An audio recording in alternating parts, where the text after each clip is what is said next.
You're watching F1 2023 Technical Analysis, brought to you by Aramco. With Formula One's next major rules overhaul due in 2026, everyone expected the next couple of seasons to be ones of stability, but the FIA has other ideas. It now plans to tweak the rules in 2025 in a bid to improve the quality of the racing. While the technical regulations will remain fundamentally the same, the hope is that some seemingly small modifications in 2025 in areas that have been found to be problematic will positively influence the aerodynamic weight characteristics.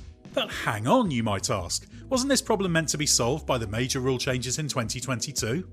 Well, the ground effect cars did improve the problem of dirty air, but they didn't solve it. The trouble is, it has got worse again since the start of 2022.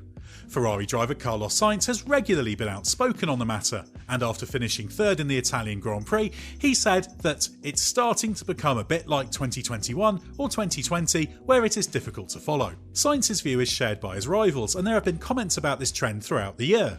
Remember the Miami Grand Prix weekend where it became a big talking point? As Mercedes driver George Russell said, it's slowly going in the wrong direction for overtaking. Russell also highlighted the fact that the reduced slipstream effect for cars under the current regulations contributes to the difficulty in passing. However, given the 2022 rules were all about controlling the weight characteristics, it's difficult to achieve that end without cutting the slipstream effect, as these are related. While the problem hasn't got as bad as it was before the rule changes in 2022, it has worsened.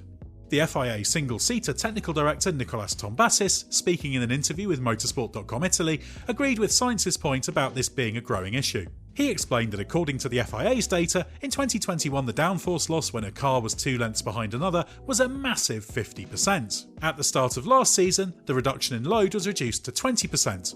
However, since then, this has increased to 35%. This is why the FIA has decided to take action in 2025 rather than waiting for the major rules overhaul in 26. To do so, it will target key areas where its analysis indicates car designs are compromising the intended wake airflow structures the most. The FIA has yet to finalise its 2025 regulations, so these are still in the works. Oh, and if you are wondering why these changes won't be made as soon as possible, so for 2024, it's because doing so this late would cause problems. That's because all teams are already well advanced with their 2024 car designs and therefore wouldn't agree to sudden, late changes. Unsurprisingly, it's all about introducing some more restrictive regulations. Tombazis has explained that the FIA has identified key areas where changes can be made, which will include the front wing end plates, the floor edges and the fins inside the wheels. As he put it, we could lay down somewhat more restrictive rules in these areas. The fact the FIA is focusing on these specific parts of the car means that the objective is to cut back on the aerodynamic outwash. This is something teams have found ways to generate despite the current regulations being written to prevent them doing so. Outwash channels the airflow outwards, widening the airflow wake and increasing its turbulence, but crucially it reduces drag. And while extensive restrictions are currently imposed on aspects such as the geometry of the front wing end plates, teams have found ingenious ways to create this effect in other ways. Mercedes pioneered an innovative front wing end plate design last year that helped to create outwash, which was outlawed under the current regulations. However, it came up with a new version this year that's legal under the 2023 rules and has the same effect. This illustrates why tidying up the connection between the front wing elements and the end plate is being targeted. The inner fairings inside the front wheels, which incorporate the brake ducts, are also a powerful tool for influencing outwash. It's likely the FIA will further simplify these in 2025. It's a similar story with the floor, with the complex design of the edges designed to manipulate the airflow down the side of the car and therefore having the potential to create some outwash. The tweaks being made in 2025 won't have any real impact on the plans for 2026. However, they are based on the same research and analysis of real-world F1 data that is being used to influence the 26 rules. The change in power units is the focal point of the 26 rules. The MGU-H will be outlawed and the electrical power of the hybrid will increase from the current 120 kilowatts to 350 kilowatts. So that means around 470 brake horsepower from the electric motor, with the aim of 50-50 split between the hybrid and conventional V6 output. But there will also be car changes. While the power unit regulations have been published, the 2026 chassis rules are still in the works. The aim is for a wheelbase that's reduced by around 30 cm and also a reduction in weight. Originally, the FIA talked about a weight reduction opportunity of 30 to 35 kilograms, but now the hope is to cut the current minimum weight of 798 kilograms by around 50 kilos. There are also plans for extensive active aerodynamics, given the need to significantly reduce the drag level of the cars. Some of the measures implemented in 2025 will likely be drawn from the concepts for 26, albeit not going as far as permitting any movable aerodynamics. Instead, it will be about the geometries that are under consideration. This will make 2025 a useful research tool, as it will give new data that could be applied to the 26 regulations once the FIA sees how the teams interpret the new restrictions and analyse the impact on the airflow. It's important that fans don't get their hopes up too much for the 2025 changes. These are likely to be subtle tweaks that won't transform the ability of the cars to follow, but will at least help and hopefully prevent the problem getting even worse in the final year of these regulations. The FIA has done something like this before. In 2019, it used some of what it had learned from the process to generate what became the 2022 ground effect rules to make small changes to F1's existing regs. This led to the front wing width being increased by 20 cm, with a 2.5 cm increase in both wing depth and end plate height. The wings were also simplified, with the number of elements permitted reduced to 5 and the number of strakes underneath the main plane cut to 2 on each side. There were also limitations placed on the geometry of the end plates to reduce outwash, with the brake duct simplified for similar reasons. Minor tweaks were made to the barge boards, along with an increase of rear wing height by 5 cm. The rear wing was also made 10 cm wider and 2 cm deeper. That contributed to a more powerful DRS effect.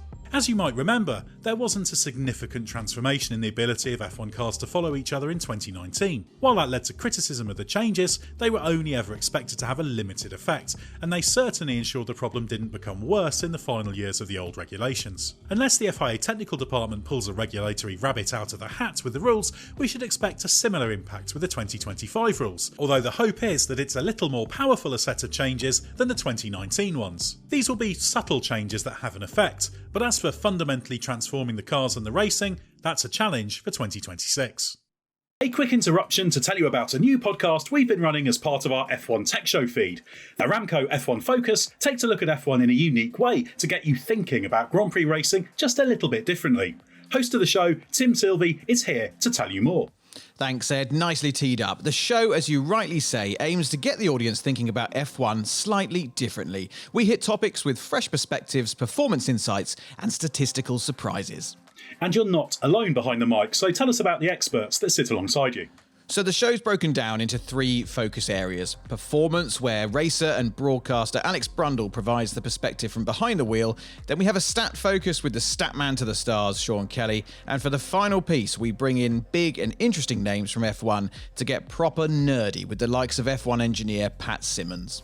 Yeah, it really is fascinating to hear a driver's and statistician's view. And with Sean's ridiculous brain, which appears to be made up of every F1 stat and piece of data in history, you'd be amazed how the guys can make an entire segment on winning from low grid slots not only fun to listen to, but downright insightful and educational. You might just learn a thing or two. Kind words, Ed, kind words. So if you haven't tuned in yet, please do come and have a listen. And if you want to join the conversation and get a shout out on the show, tweet us at Aramco F1 Focus. You might be wondering why F1's dirty air problem, which has been known about for a long time, hasn't yet been solved. Part of the trouble is that any object moving through the air at high speed will disturb the airflow. Short of racing in a vacuum, that's always going to be the case. And even with the switch to ground effect regulations, that turbulent airflow will compromise a following car. What's more, in order to maintain the required performance, F1 cars will continue to rely on aerodynamic downforce to produce their prodigious speed. As Tom Bassis said at the back end of last year, to not have any disturbed air is never going to happen. It would only be the case if the cars had very little or no downforce, like the 1960s, so there's always going to be a wake effect. So this is about a constant battle to mitigate the problem through the regulations. That's a process that has worked well in recent times, but it can't produce miracles. This is part of the push and pull between the rule makers and teams. The teams are interested only in performance, and given there are 10 of them with combined resources that dwarf what those who write the rules have, this drift from what the rules were intended to prescribe to what teams manage to produce will always happen. And that has proved to be the case, because the outwash effect that the rules were designed to reduce remains a feature of F1 cars. That is why it's important to keep expectations in check, not just for 2025, but also beyond, given this is a problem that isn't about to go away. The teams could potentially also help, albeit through their own desire for performance. After all, the expectation with these rules was that the ground effect cars would be more robust in turbulence. The Red Bull, which is less reliant on top body downforce than its rivals thanks to the mastery of ground effect floor design, appears to follow more easily than the rest. That's because the ground effect downforce is more robust and therefore less impacted by turbulence.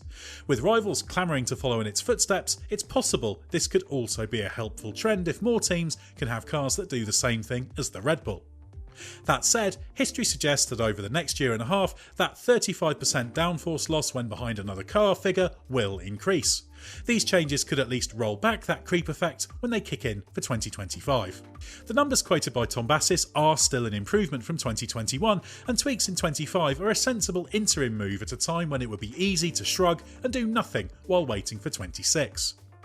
Ground effect was always talked of as a panacea for the problem of following, and it's true to say that switching to it has been a good step. But as Tom Bassis has said, short of going back to the pre-wing days of the 1960s, the fundamental dilemma the FIA is trying, once again, to tackle is never going to change.